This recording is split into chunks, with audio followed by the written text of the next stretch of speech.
오늘 하나님께서 우리에게 주신 말씀은 창세기 6장 5절에서 10절 말씀입니다. 제가 봉독해 드리겠습니다. 여호와께서 사람의 죄악이 세상에 가득함과 그의 마음에 생각하는 모든 계획이 항상 악할 뿐임을 부수고 땅 위에 사람 지으셨음을 한탄하사 마음에 근심하시고 이르시되 내가 창조한 사람을 내가 지면에서 쓸어버리되 사람으로부터 가축과 기는 것과 공중의 새까지 그러하니리 이는 내가 그것들을 지었음을 한탄함이니라 하시니라. 그러나 노아는 여호와께 은혜를 입었더라. 이것이 노아의 족본이라. 노아는 의인이요 당대의 완전한 자라. 그는 하나님과 동행하였으며 세 아들을 낳았으니 셈과 함과 야벳이라. 할렐루야. 오늘 2024년 첫 주일 예배에 우리 하나님께서 우리 모두에게 주신 말씀의 제목이 여호와께 은혜를 입었더라 입니다. 근데 이 제목이 언제든지 그렇지만 제목이 굉장히 중요해요. 왜냐하면 그 제목 속에 오늘 여러분들에게 선포되어질 말씀이 다 담겨져 있기 때문에 그렇습니다. 그러므로 여러분들이 언제든지 이 말씀의 제목을 가슴에 꼭 담고 그 제목을 묵상하면 여러분들에게 큰 유익이 됩니다. 오늘 우리 하나님께서 우리 모두에게 주신 말씀의 제목이 여호와께 은혜를 입었더라 입니다. 여러분들 이 말씀에서 여호와께라는 말이 참 중요해요. 우리나라 말로는 단순하게 그냥 하나님께 이렇게 은혜를 입었더라 이렇게 생각하는데 그런 것이 아니고 히브리 말로는 베네 예호와라 이런 말씀이고 영어로는 In the eyes of 제헤바라는 뜻입니다. 이게 무슨 말이냐면 여호와의 눈에 그러니까 여호와의 눈에 들어왔다는 얘기예요. 누가? 노아가. 그러니까 여호와께라는 그 단어 속에는 영어 성경을 보면 In the eyes of 제헤바라고 이렇게 써 있어요. 이게 뭐냐면 노아가 여호와의 눈에 들어왔다는 거예요. 그러니까 많은 사람들 중에서 노아가 여호와의 눈에 딱 들어온 거예요. 이런 것을 말하는 거예요. 그 다음에 은혜라는 말도 우리가 알고 있는 은혜랑 약간 좀 차원이 달라요. 이게 은혜라는 말이 원래는 헨이라는 말인데 히브리 말로 경건한 자를 지켜주시는, 누구를? 경건한 자를 지켜주시는. 그러니까 우리가 보통 은혜라 하려면 값없이 하나님께서 우리에게 주시는 선물이다 이렇게 알고 있어요. 로마서 5장 6절에서 10절 말씀에 보면 우리가 아직 연약할 때, 그리고 우리가 아직 죄인 되었을 때, 그리고 우리가 아직 원수 되었을 때 이 메시지를 많은 사람들이 생각을 하고 값없이 우리에게 주시는 은혜, 그러니까 우리가 연약할 때 주님께서 십자가에 죽으시고 우리가 연약할 죄인 되었을 때 주님께서 십자가에 죽으시고 우리가 원수 되었을 때 주님께서 십자가에 죽으셨기 때문에 값없이 주신 선물이다. 이렇게들 많이 생각들을 하고 있습니다만은 여러분들 우리가 꼭 명심해야 될 것은 우리가 평생 하나님 앞에 연약해요. 이걸 잊어서는 안 돼요. 우리가 주님 품에 안기는 그날까지 사실은 하나님 앞에 죄인입니다. 그리고 하나님 앞에 원수짓해요. 다만 그것이 좀 약화된 것뿐이지 우리 마음 중심에는 아직도 연약하고 아직도 죄인되고 아직도 원수되어 있는 상태입니다. 제가 여러분들한테 늘 말씀드리는 것은 우리가 성령에 충만하고 믿음이 충만하고 말씀이 충만하고 은혜가 충만하면 십자가가 굉장히 크게 보여요. 그리고 우리가 작게 보입니다. 이게 무슨 말이냐 하면 하나님의 은혜가 크게 보인다는 얘기예요. 우리의 죄는 우리가 죄가 너무 크게 보이기 때문에 하나님의 은혜가 더 크게 보이는 거예요. 그리고 우리 자신은 자꾸만 작아지고 그것이 사실은 신앙생활의 모습이에요. 그래서 은혜를 입었더라라는 말은 뭔가 이렇게 하나님의 뜻대로 살려고 몸부림을 치는 모습이 보여진 이런 상태를 말하는 거예요.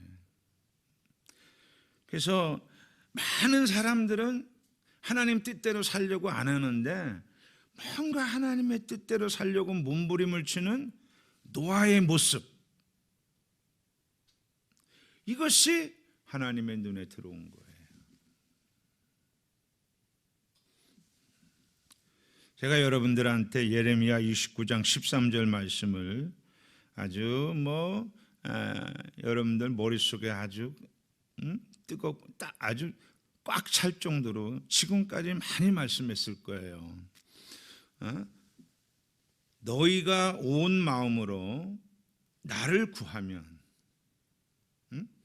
나를 찾을 것이요 나를 만나리라.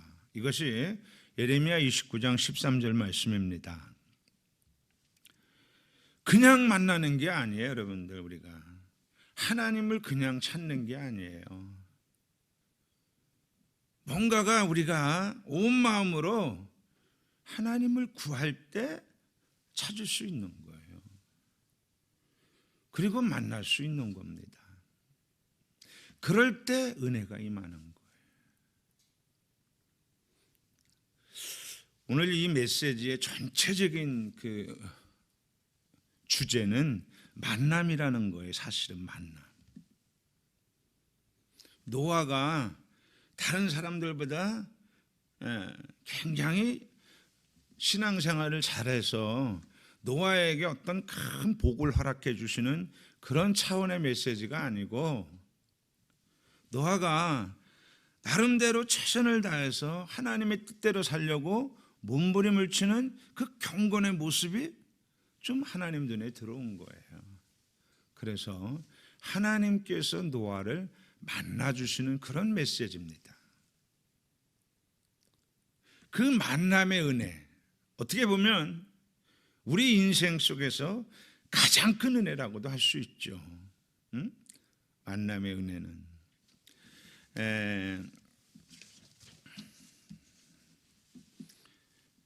우리가 성경 66권의 주제는 마태복음 22장 37절에서 40절 말씀입니다. 우리 한번 같이 볼까요? 마태복음 22장 37절에서 40절 말씀입니다. 예수께서 이르시되 내 마음을 다하고 목숨을 다하고 뜻을 다하여 주 너의 하나님을 사랑하라 하셨으니 이것이 크고 첫째 되는 계명이요 둘째도 그와 같으니 내 이웃을 내 자신과 같이 사랑하라 하셨으니 이 두 계명이 온 율법과 선지자의 강령이니라. 이렇게 말씀하고 있습니다. 이것이 사실은 성경 66권의 핵심이죠. 핵심 포인트예요. 그리고 하나님이 우리에게 가장 원하시는 그러한 말씀이기도 하죠. 그런데 우리가 이와 같이 하나님의 원하심을 이루기 위해서는 첫 번째 단추가 바로 만남의 은혜가 있어야 돼요. 이 만남의 은혜가 없이는 절대로 이 하나님의 원하심의 메시지, 하나님을 사랑하고 이웃을 사랑하라는 이 말씀을 이룰 수가 없습니다, 여러분들.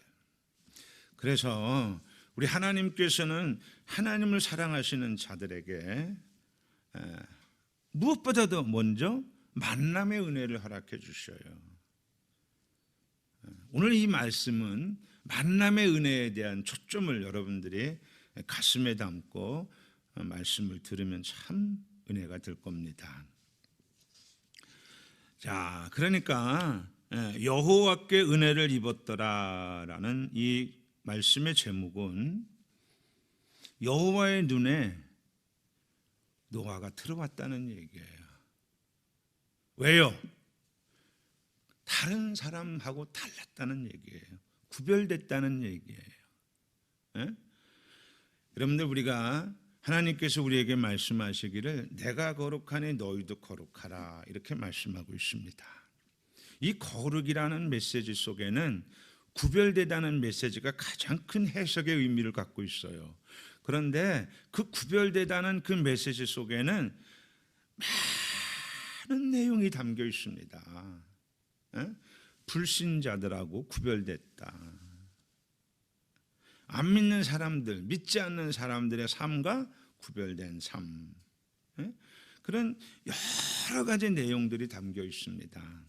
그러니까 노아가 당시의 사람들과는 좀 구별돼 보이는 거예요. 하나님이 보실 때 하나님 뜻대로 살려고 몸부림을 치는 모습이 하나님 눈에 쏙 들어온 거죠.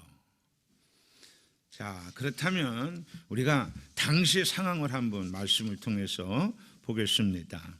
오늘 5절 말씀 보겠어요. 5절. 자, 여호와께서 사람의 죄악이 세상에 가득함과 그의 마음에 생각하는 모든 계획이 항상 악할 뿐임을 보시고 이렇게 말씀하고 있습니다. 여러분들 잘 들어보세요. 하나님이 보셨다는 거예요. 하나님은 우리를 보고 계셔요. 시편 11편 4절 말씀에 보시면 이런 말씀이 있습니다. 여호와께서는 그의 성전에 계시고 여호와의 보좌는 하늘에 있으며 그의 눈이 인생을 뭐하시고 통촉하시고 그의 안목이 그들을 뭐하시고 감찰하시도다 이렇게 말씀하고 있어요. 다시 한번 보겠습니다. 시편 11편 4절 말씀에 보면 여호와께서는 그의 성전에 계시고 여호와의 보좌는 하늘에 있으며 그의 눈이 인생을 통촉하시고, 이 통촉하다는 말은 마음을 살핀다는 뜻이에요. 우리 내적인 우리의 마음을 살피신다는 뜻이에요. 그 다음에 그의 안목이 그들을 감찰하시도다 이랬어요. 이 감찰한다는 말은 우리의 외적인 삶을 보고 계신다는 거예요. 그러니까 하나님께서는 보고 계셔요. 뭐를? 우리의 마음의 생각을. 그 마음이 어떤가를 보고 계신다는 얘기예요. 그리고 우리 하나님께서는 보고 계셔요. 뭐를? 우리의 삶의 모습을. 여러분들, 더 무서운 말은 시편 139편 16절 말씀입니다.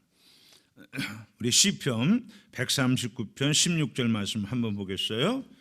내 형질이 이루어지기 전에 주의 눈이 보셨으며 나를 위하여 정한 날이 하루도 재기 전에 주의 책에 다 기록이 되었나이다 이렇게 되어 있습니다.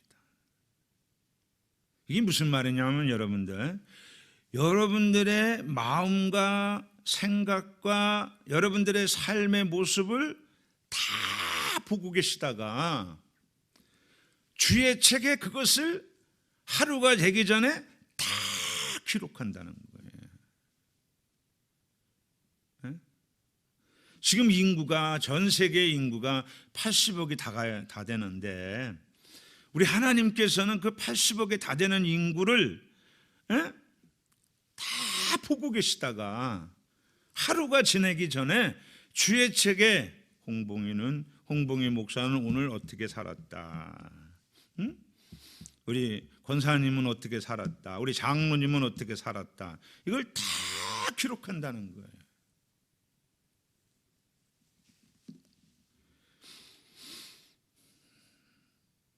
근데 하나님께서 이렇게 보셨어요. 뭘 봤습니까?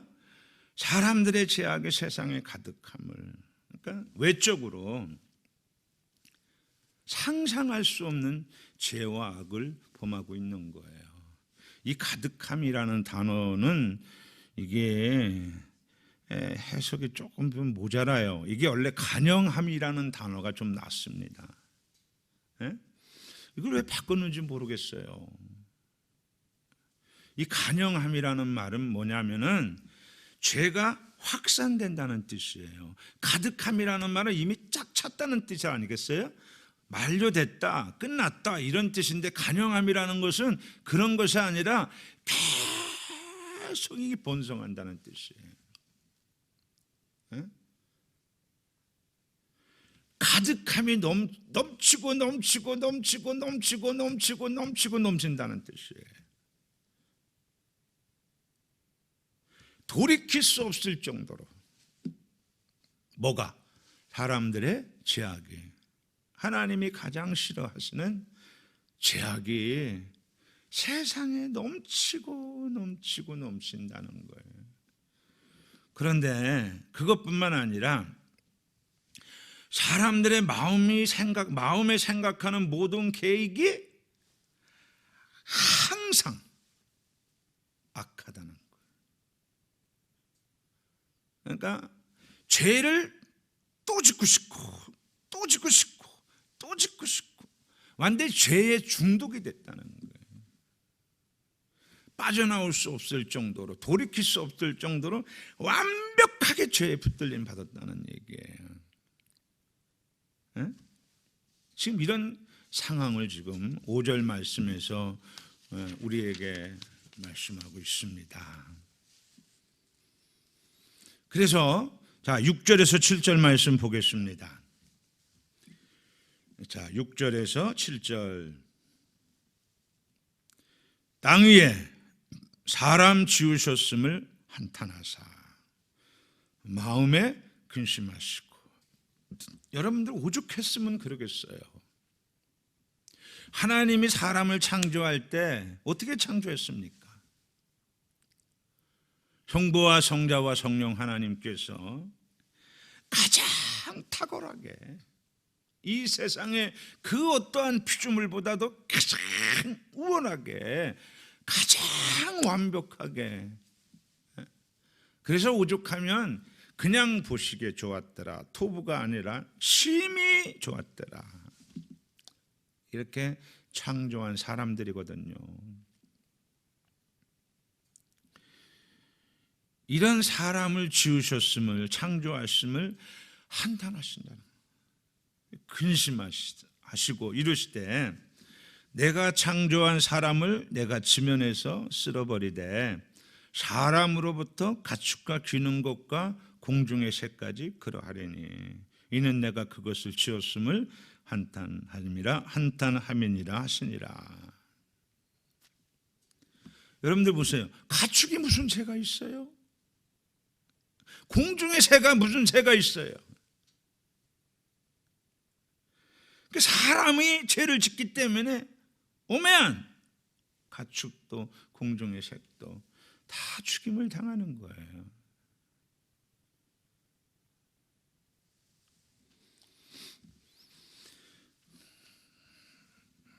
우리가 명심해야 될 것은, 하나님은요, 여러분들 사람들을 통해서 굉장히 감동을 받으시는 말씀이 많아요.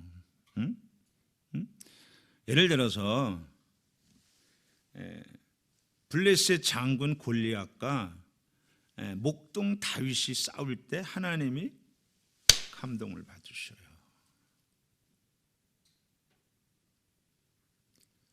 이스라엘 군대에 있는 모든 군인들은 자기 목숨이 두려워서 하나님을 모독하고 하나님의 군대를 모독하는 그 골리앗 앞에서 목숨이 두려워서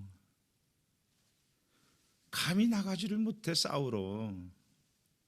그러나 여러분들, 목동 다윗은 아버지 심부름으로 왔어요. 군인도 아니야, 군사도 아니야, 아무것도 아니야. 그럼에도 불구하고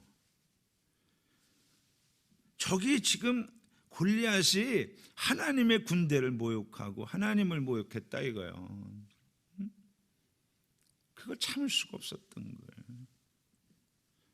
그래서 그 골리앗과 싸우러 물맷돌을 들고 나갈 때 하나님이 감동을 받으셔요. 그리고 천군 천사를 동원시키죠.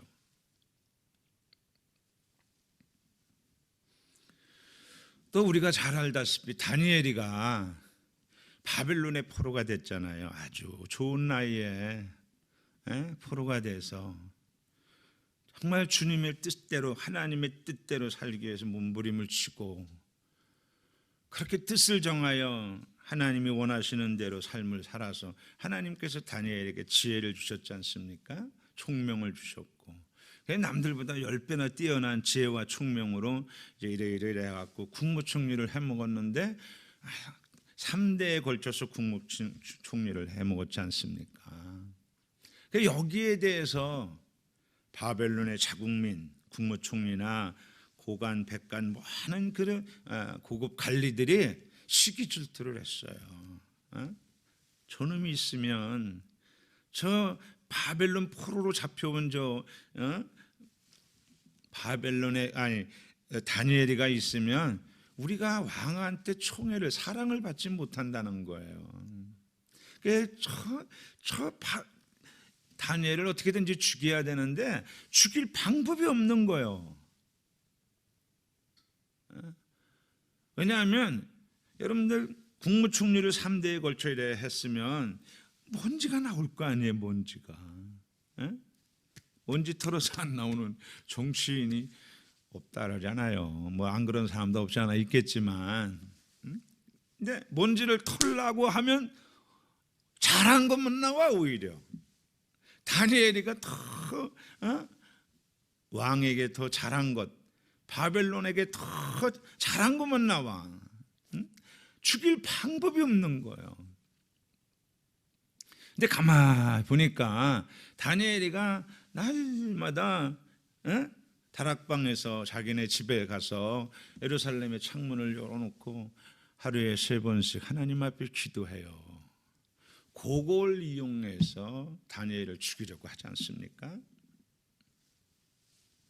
그래서 앞으로 한 달 30일 동안 누구든지 왕의 다른 신에게 절하거나 뭐 하면 사자굴 속에 집어넣는다고 조서를 꾸며서 딱 도장을 찍었잖아요. 이제 그게 금령이 되지 않습니까? 누구든지 그걸 어기면 사자굴 속에 들어가요. 여러분들, 당시에 다니엘이가 국무총리입니다. 그걸 왜 모르겠어요. 그러나 그 뻔히 사자굴 속에 들어가는 걸 알면서도 30일만 참으면 되는데, 이렇게 생각할 수도 있잖아요. 하나님은 아시니까 내가 30일 동안 겉으로 기도를 안 해도 속으로 기도하는 거 하나님 아시니까 30일 동안 내가 기도하지 말자. 그렇게 싸울 필요 없지 않냐, 억지로 그렇게 다툴 필요 없지 않냐. 얼마든지 타협할 수 있어요. 다니엘은 그렇지 않았죠? 그 조서에 도장이 찍힌, 어인이 찍힌 거, 도장이 찍혀 금령이 된 것도 알면서도 동일하게 습관을 따라 날마다 하던 대로 하루에 3번씩 예루살렘으로 창문을 열어놓고, 우리 한번 따라해 보세요. 감사하며 기도했다. 기가 막힌 거 아니겠어요? 그때 하나님이 감동을 받으셔요. 여러분들 성경에 보면 이렇게 하나님께 감동을 받는 예들이 많아요. 신약 시대에도 보면 예수님께서 가나안 여인의 그 믿음을 보고 감동을 받으셔. 어찌 그렇게 믿음이 좋냐 이거예요. 이렇게 감동을 받는 그러한 현장이 있는가 하면 또 한탄하며 마음에 근심하는 현장도 있어요. 예를 들어서 이스라엘 백성들이 이제 하나님의 절대적인 은혜로 출애굽을 했지 않습니까? 그래서 이제 하여튼 가정 엄청난 어려운 가정, 원망 불평하고 여러 가지 안 간다는 것을 뭐 억지로 이렇게 해갖고 이제 요단강까지 건너갔잖아요. 근데 12명의 두령도를 뽑아서 이제 가나안 땅에 정탐을 40일 동안 시켰잖아요. 그 정탐을 갔다 오고 10명의 그 정탐꾼들이 가나안 땅에 대해서 그렇게 막 악평을 하잖아요. 우리가 들어갈 수 없다는 거예요. 하나님의 언약의 말씀은 까맣게 있고 그들이 현장 앞에 현실 앞에만 붙들림 받는 그러한 메시지를 선포하니까 막 이스라엘 백성들이 막 통곡을 하며 우리를 여기까지 죽이려고 데리고 왔냐는 등 뭐 다시 애굽으로 돌아가자는 등 그럴 때 우리 하나님께서 한탄하시고 마음에 근심하시면서 그들을 다 죽이려고 그러잖아요. 모세의 중보기도가 아니었다면 다 죽일 날 있어요. 여러분들 이스라엘 첫째 왕이 사울 왕이죠. 처음에는 잘했어요. 하나님 뜻대로 이렇게 하려고 노력을 했어요. 근데 시간이 가니까 이게 교만이 들어가고 거만이 들어가니까요. 하나님 말씀에 불순종하기 시작하는 거예요. 하나님께서 분명히 아멜렉에 불어 토업 있는 것들은 다 죽이라고 그랬는데 자기를 나타내기 위해서 아가강을 살려서 그를 끌고 와서 사람들 앞에서 죽이면은 자기가 영웅되거든요. 살찐 짐승을 가지고 와서 그렇게 자기의 의를 드러내기 위해서 하나님의 말씀을 불순종하는 그 모습을 보고 우리 하나님께서 마음에 근심하시고 한탄하시잖아요. 여러분들 예수님의 제자 중에서 예수님과 가장 친했던 제자가 가룟 유다잖아요. 근데 그가 벌써 중심을 보시는 예수님께서 마귀가 들어가서 예수님을 판다는 것을 예수님이 알고 계시잖아. 오히려 예수님께서 이렇게 말씀, 차라리 태어나지 않았으면 좋았을 걸.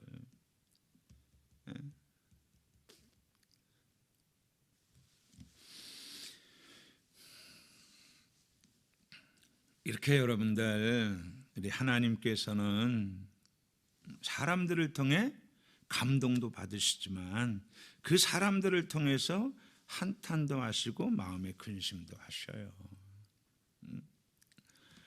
당시의 노아 시대에 많은 사람들은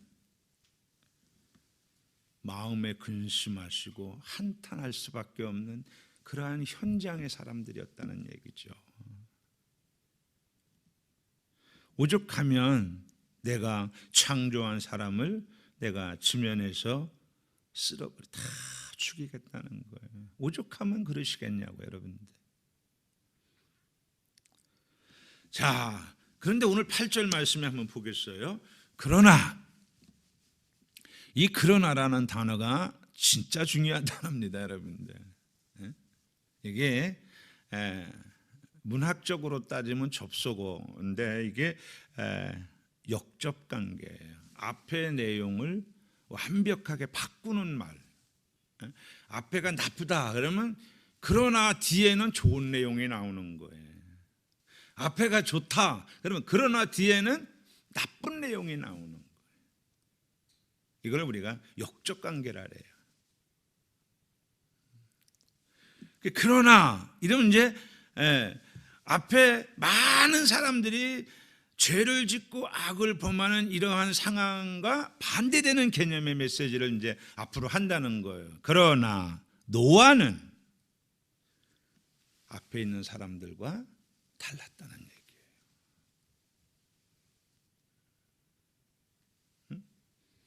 그러나 내 종 갈렙은 그들과 달랐다는 얘기예요. 이스라엘 백성들은 전부 다 하나님 앞에 원망하고 불평하고, 우리가 가나안 땅에 들어가지도 못할 가나안 땅에 간다고 누가 꼬셔갖고 욕구정 끌고 가갖고 우리를 이렇게 힘들게 하냐고 원망 불평하고 그럴 때, 그러나 갈렙은, 여호수아와 갈렙은 그들과 달랐다는 거예요. 여기도 마찬가지예요. 그러나 노아는 앞에 있는 사람들과 달랐다는 얘기예요. 응? 여호와께, 아까 말했죠, 여호와의 눈에 두는 어떠한 삶을 사는 거예요. 지금 현재 누가? 노아가 눈에 싹 들어올 수 있는 어떠한 삶을 사는 거예요. 그것이 뭐냐면 은혜를 입어, 은혜라는 말이 아까도 말했죠, 경건한 자에게 베푸는 하나님의 자비, 헨, 그러니까 뭔가 다른 사람들과 다른 삶을 사는 거예요. 노아는 많은 사람들이 죄와 악 가운데 빠져 있을 때 노아는 그런 가운데에서도 기도하고, 그런 가운데에서도 하나님을 바라보고, 그런 가운데에서도 주님의 뜻대로 살려고 몸부림을 친 거예요.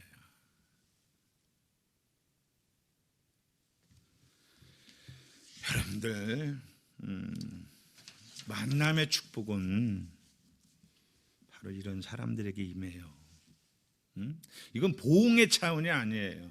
우리가 신앙생활을 잘했기 때문에 이런 복을 받는다, 이런 개념이 아니라 하나님이 본질적으로 영원한 은혜를 허락해 주시는 거예요.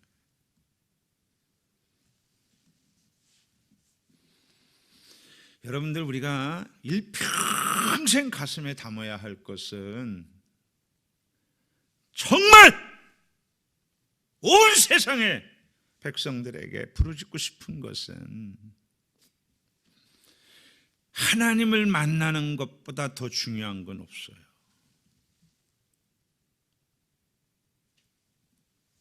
하나님을 만나는 것보다 더 귀한 건 없어요. 하나님을 만나는 것보다 더 중요한 건 없어요.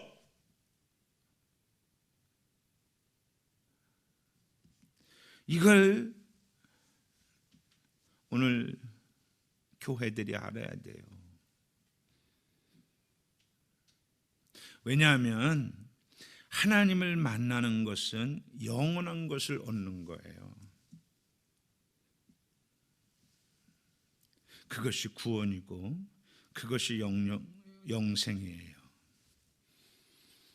성령님께 인치심을 받는 거고, 자녀되는 거고, 하나님의 성령의 전이 되는 거고, 진정한 예배자가 되는 거예요.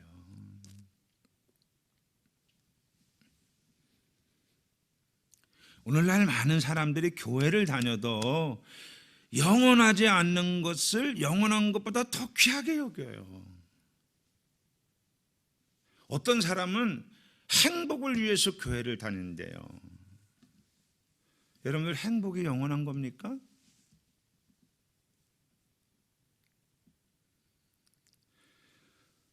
우리가 세상의 명예와 권력과 부가 중요하죠. 좋아요. 그런 거 외면하는 거 아니에요. 그러나 그것보다 더 중요한 것이 영원한 거예요. 영원한 거. 영원하지 않는 것보다 영원한 것을 더 귀하게 여기는 세상에 살다 보니까 사람들이 영원한 게 뭔지도 몰라. 영원한 걸 우리가 귀하게 여기고 복되게 여기고 핵심 가치라고 생각을 해야 돼요. 그것이 바로 하나님을 만나는 겁니다, 여러분들. 오늘 우리 하나님께서 노아에게 이 만남의 복을 허락해 주신 거예요. 이것이 바로 노아가 하나님께 은혜를 입었더라. 이것이 바로 하나님이 노아에게 만남의 은혜를 허락해 주셨다, 그 말씀이에요. 할렐루야.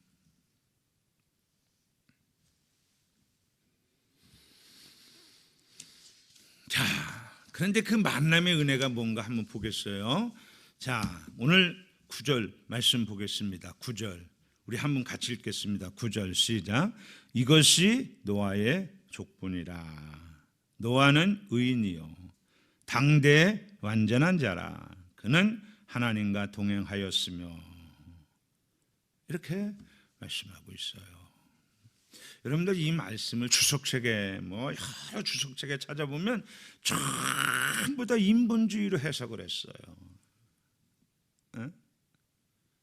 이게 얼마나 중요한 메시지인데. 그러니까 주석을 쓰는 사람들도 하나님을 만나지 못하고 주석을 썼기 때문에 이걸 전부 다 인본주의로 해석을 한 거예요.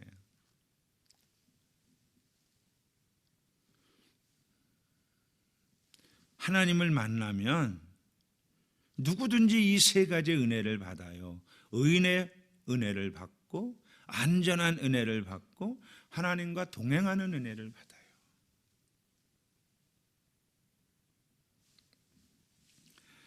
우리가 창세기 3장 15절 말씀 한번 같이 읽겠습니다. 창세기 3장 15절 시작.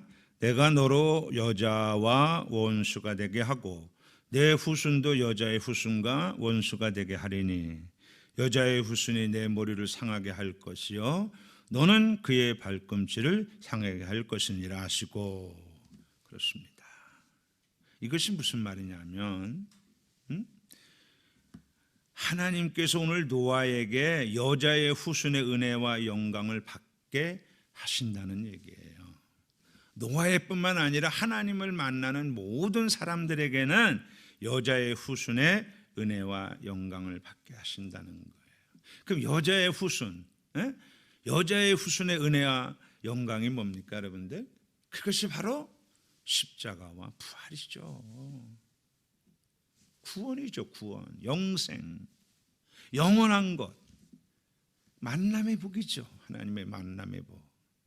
이 복을 허락했기 때문에 의인이라고 말하는 거예요. 노아는 의인이라. 의롭다 칭함을 받은, 하나님 앞에 영광 돌릴 수 있는 복된 도구가 됐다는 거예요.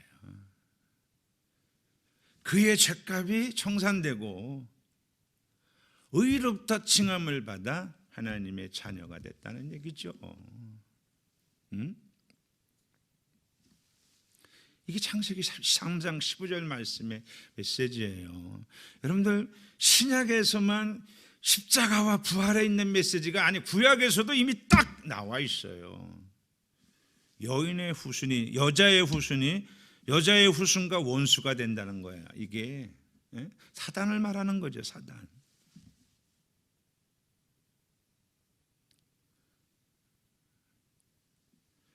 예수님만이 사단의 문제, 우리의 죄를 짓고 악을 범하고 허물이 많은 이 문제를 해결해 주실 수 있는, 뭐를 통해서? 십자가를 통해서, 보혈의 피를 통해서 우리의 죄값을 허락해 주시고 우리를 구원의 길로 인도하실 수 있는 거예요.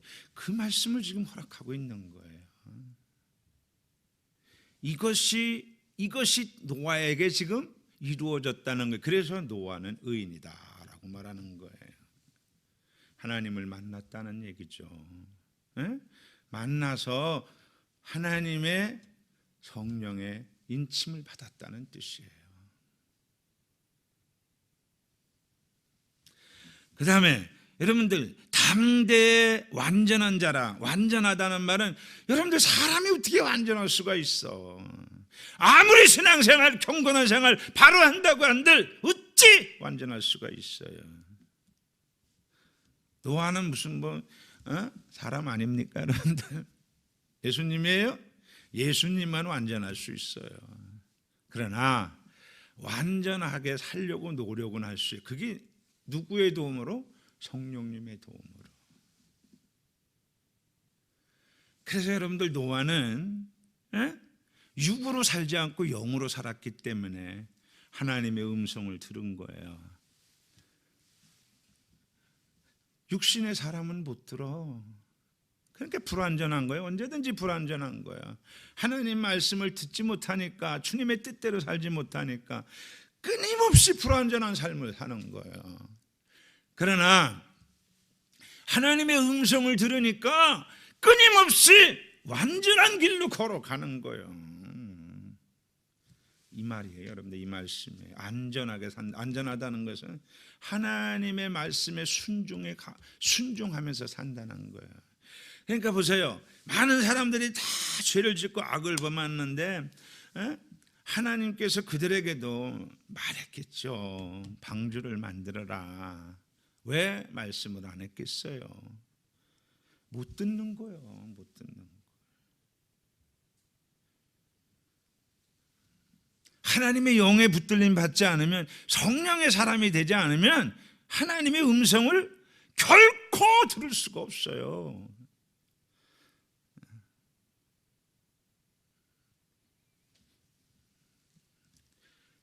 그것이 여러분들 명심하세요. 그것이 육신의 몸을 이 땅에 입고 오신 예수님이라 할지라도 그건 동일한 거예요. 예수님이라 할지라도 하나님의 영에 붙들림 받지 않으면 하나님의 음성을 듣지 못하는 거예요. 그래서 예수님께서 가장 먼저 하신 것이 성령을 받으신 거예요. 여러분들 이사야에서 말씀해도 이새의 줄기에서 한 싹이 났다 그러잖아요. 근데 그 위에 뭐가 임했다 그랬어요? 성령이 임했다 그러잖아요. 지혜와 총명의 영이요, 모략과 재능의 영이요, 지식과 여호와를 경외하는 성령의 영이 임하니까 그가 보는 눈이 다르고 듣는 귀가 다른 거예요. 말하는 입술이 다른 거예요. 그래서 하나님의 사명을 감당한 겁니다. 여러분들, 우리가 성령의 이끌림 받지 않으면 어찌 안전한 사람이라고 할 수 있겠어요? 그래서 에베소서 1장 13절 말씀을 한번 보겠습니다. 우리 에베소서 1장 13절 시작. 그 안에서 너희도 진리의 말씀 곧 너희의 구원의 복음을 듣고 그 안에서 또한 믿어 약속의 성령으로 인치심을 받았으니 그랬어요. 그래서 성령의 인도함을 받고 성령의 도구가 되어 하나님의 음성을 듣고 하나님의 말씀에 순종하니까 그가 안전한 길로 걸어갈 수가 있는 거죠. 그리고 세 번째로 하나님과 동행했다 그랬어요. 동행. 여러분들, 이 복이 어떻게 보면 가장 큰 복이에요. 하나님과 동행하는 복. 이 복은 우리 모두가 일평생 살면서 날마다 사모해야 돼요.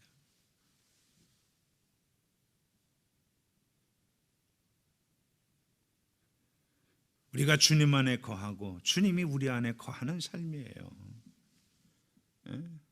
그래서 주님께서 우리와 함께하는 임마누엘, 그 복이 우리의 현장 속에서 그대로 이루어지는 거예요. 여러분들 로마서 8장 2절 말씀에 보면 이런 말씀이 있어요. 이는 그리스도 예수 안에 있는 생명의 성령의 법이 죄와 사망의 법에서 너를 해방하였음이니라 이랬어요. 그러니까 여러분 무슨 말이냐면 생명의 성령의 법이 끌고 가는 거예요. 동행이라는 것은 우리의 삶을 생명의 성령의 법이 끌고 가는 거예요. 어디에서? 죄와 사망의 법에서 우리를 끌고 가는 거예요. 이게 동행이에요. 이 은혜를 지금 노아가 허락받았으니까 새로운 역사를 창조하는 주인공이 되는 거죠.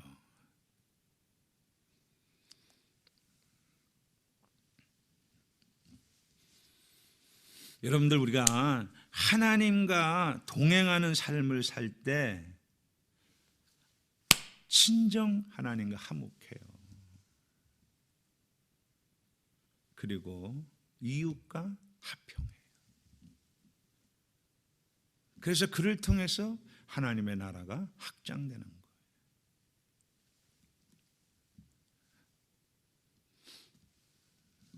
정말 예배자가 될 수가 있는 거예요.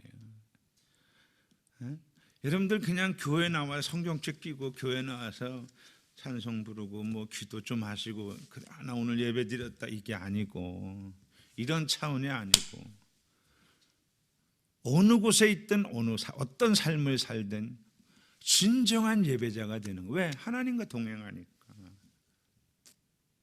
이것이 바로 뭐냐면 생명의 성령의 법에 내가 끌려가는 거예요. 이렇게 이끌림 받는 거예요. 이게 동행이에요, 여러분들. 자, 하나님을 만나니까 이런 복을 받는 거예요. 의인의 복, 의인의 은혜, 완전한 은혜, 동행의 은혜를 받는 거예요. 그런데 우리가 정말 명심해야 될 것이 10절 말씀이에요. 자, 10절 말씀 우리 한번 같이 보겠습니다. 오늘 10절. 자, 세 아들을 낳았으니 셈과 함과 야벳이라, 이렇게 말씀하고 있죠. 응? 지금 우리가요 말세에 살고 있습니다. 말세. 예? 많은 신학자들도 그렇고 저도 그래요. 저도 지금 이 시대가 말세라고 하는 것은 부인할 수가 없어요. 응? 1948년 5월 14일 이스라엘이 독립을 했죠. 그때서부터 우리가 말세라고 성경에 나와 있어요. 무화과나무에 새싹이 나면 주님께서 가까이 계신 줄 알아라 그랬잖아요. 오신 줄. 그때서부터 우리가 이제 말세라고 많은 학자들이 말을 하고, 저도 그렇게 믿고 있어요. 우리는 지금 말세에 살고 있습니다. 이 말세의 특징은 적그리스도가 등장한다는 거예요. 예? 그러면 적그리스도만 등장하냐? 거짓 그리스도도 등장해요. 물론 그 전에도 있지만 적그리스도나 거짓 그리스도가 왕성하게 활동을 해요. 여러분들, 적그리스도와 거짓 그리스도를 우리가 좀 이렇게 이해를 해야 돼요. 이게 좀 분간을 할 줄 아는 사람이 돼야 돼요. 적그리스도는 정치적인 적그리스도를 말해요. 그 다음에 거짓 그리스도는 종교적인, 뭐 이단의 교주, 뭐 이런 것들을 말하는 거예요. 근데 여러분들, 우리가 더 무섭게 생각해야 될 것은 적그리스도야. 적그리스도. 세계 강대국 조심해야 돼요, 여러분들. 내가 입에 이렇게 담지를 않아서 그렇지, 지금 여러분들 이 적그리스도가 벌써 암암리에 활동을 하고 있어요. 근데 지금 전 세계 인구가 80억에 가까이 돼요. 80억. 많죠? 여러분들, 적그리스도는 이게 너무 많은 거야. 이 인구로는 자기들이 활동을 할 수가 없어. 그러니까 이 인구를 줄여 붙여야 돼. 얼마로? 많은 학자들은 그래요. 5억 정도로. 5억. 그러면은 80억이 되면 75억을 죽여야 돼. 죽여야 되는데 어떻게 죽이냐 이거요. 그냥 죽일 수는 없고 아예 줄여 붙여야 되는데 어떻게 줄여 붙여야 되느냐 이거요. 그래서 전염병으로 많은 사람들을 죽여요.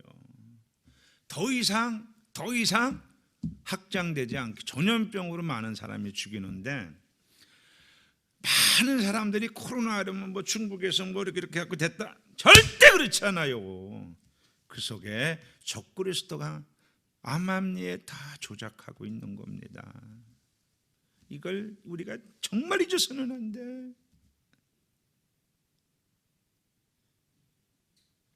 그리고 여러분들, 적그리스도가 또 우리에게 뭘 갖고 이렇게 자꾸만 이렇게 문제를 삼냐면은 동성결혼이야. 동성결혼. 여러분들, 동성결혼이라는 게 뭐냐면 남자가 남자와 결혼을 하고 여자와 여자가 결혼을 하는 거야. 그러면 여러분들 보세요. 남자와 남자가 결혼하면 애가 나와요, 안 나와요? 안 나오잖아. 못 나오지. 어떻게 나와? 이 동성결혼을 이거를 법화시키는 거야. 이것이 누가 알았냐면 적그리스도야. 여기에 목사들이 넘어갔다니까요. 얼마나 많은 나라들이 넘어갔는지 몰랐는데, 나라들이 넘어간 건 그렇다 쳐, 왜 목사님들이 넘어가냐 이거요. 동성결혼을 옹호하는 그러한 목사들이 있다니까요. 이게 적그리스도야. 지금 사람 줄여 붙이려고 하는 짓인데.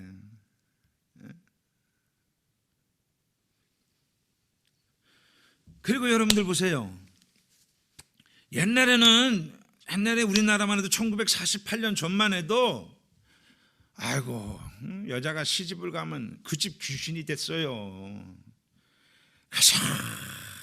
우리 권사님들 얘기하는 거 보면, 48년 전에 시집 가신 우리 권사님들 이렇게 얘기하는 거 보면, 아이고, 어떻게 하면 그런 지경에서 같이 살았는지 몰라. 요즘 같으면 한 여자도 그렇게 안 살아. 왜? 이혼하는 것이요, 무슨 자랑으로 생각하고 살아요. 툭탁하면 이혼해. 이게요, 여러분들, 그 속에 누가 있는지 아세요? 이 적그리스도가 있어요. 이혼하는 것을 부끄럽게 생각하지 않게 하는 거예요. 낙태하는 거. 결혼 전에 여러분들 정말 깨끗하게 순결하게 첫날 밤에 옥합을 깨트리는 마음으로, 원래 옥합이 그래서 옥합 아니겠어요? 첫날 밤에 신랑 맞이할 때 깨트리는 것이 옥합 아니겠어요? 그 마음으로 여러분들 순결을 지키는 여자들이 얼마나 돼요? 남자들이 또 얼마나 됩니까? 그래갖고 애를 낳는데, 애를 낳기 전에 벌써 아마 없애버리는 낙태, 이것이 지금 공공연하게 퍼지고 있잖아요. 이런 많은 것들로 인해서 자손의 복을 막는 거예요. 여러분들, 창세기 1장 28절 말씀이 하나님께서 인간에게 주신 축복 중에서 가장 큰 축복의 메시지예요. 돈이 많은 게 축복의 메시지가 아니고, 명예와 권력이 많은 게 축복의 메시지가 아니고, 자손의 번성이 축복의 메시지랍니다. 이걸 아셔야 돼. 그러니까 우리나라가 지금 이게 뭔가가 지금 잘못 돌아가고 있는 거예요. 전부 다 한 명, 두 명 이렇게 낳고 있잖아요. 아이고, 진짜로 저도 이 말씀을 깨닫기 전에 해갖고 저도 애가 많지가 않아요. 저도 이 말씀에서 벗어날 수가 없어요. 창세기 1장 28절의 말씀에 보면 이런 말씀이 있죠. 하나님이 그들에게 복을 주시면 하나님이 그들에게 이르시되 생육하고 번성하여 땅에 충만하라, 땅을 정복하라, 바다의 물고기와 하늘의 새와 땅에 움직이는 모든 생물을 다스리라 하시니라. 이렇게 말씀하고 있잖아요. 번성의 복을 허락해 주신 거예요. 누구에게? 노아에게. 셈과 함과 야벳을 통해서 민족이 되고 열방이 되는 거예요.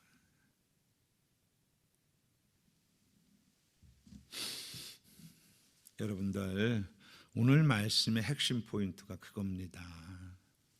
우리는 연약해요. 우리는 무지해요. 우리는 어리석어요. 이 세상은 악해요.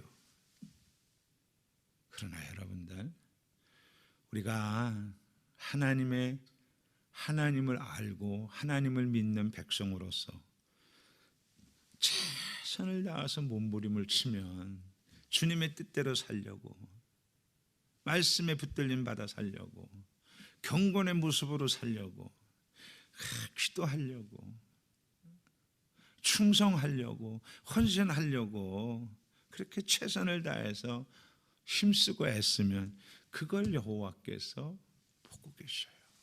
알고 계셔요. 그리고 그걸 받으셔. 그리고 그에게 은혜를 베풀어 주셔요.